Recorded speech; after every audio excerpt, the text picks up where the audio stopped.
మరి దీనికి దక్షిణాది రాష్ట్రాల పంచాయతీలోకి ఈ అంశం పైన చంద్రబాబు గారు మాట్లాడకపోవడం, పవన్ కళ్యాణ్ గారు మాట్లాడకపోవడం, ఆ తర్వాత ఇంకొక ఇద్దరు కూడా మాట్లాడినట్టు తెలుస్తూ ఉంది. సో వాళ్ళు కూడా దీంట్లో భాగస్వామి అయితే ఈ ఉమ్మడి ప్రయోజనం ఇదంతా ఇక్కడ ఈ ప్రాంతంలో ఇప్పుడు మన తక్కువ సీట్లు ఉంటే మీరు ఎవరిని అడగలేరు, ఎవరిని ఏం చేయలేరు. కాబట్టి భారతదేశంలో ఒక ప్రభుత్వం ఏర్పడాలంటే ఖచ్చితంగా దక్షిణాది రాష్ట్రాల పాత్ర అనేది అనివార్యంగా ఉండాలి, లేకపోతే ఇక్కడ ప్రాంత ప్రయోజనాలు దెబ్బతింటాయి.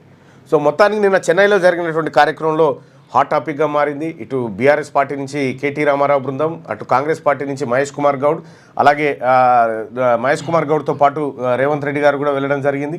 అలాగే ఇక స్టాలిన్ గారి కొడుకు ఉదయనిధి, తర్వాత డీకే శివకుమార్, అటు పినరై విజయన్ గారు, ఇట్లా భగవంత్ మాన్ గారు, ఇట్లా అందరు కూడా దాదాపుగా ఈ పార్టీల వాళ్ళందరూ అక్కడికి రావడం జరిగింది.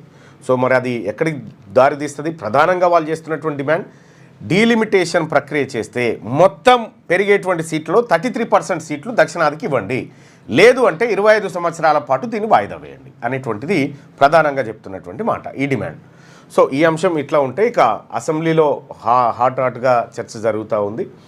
బడ్జెట్లో కేటాయింపులు, బడ్జెట్ వ్యవహారం పైన అసెంబ్లీలో విపక్ష నాయకులు ప్రభుత్వాన్ని గట్టిగా నిలదీస్తూ ఉన్నారు. ప్రభుత్వం కూడా సేమ్ టైం గట్టిగా అదే స్థాయిలోనే కౌంటర్ ఇచ్చేటువంటి ప్రయత్నం చేస్తూ ఉంది. ఇది అసెంబ్లీకి సంబంధించినటువంటి అంశం అయితే ఇక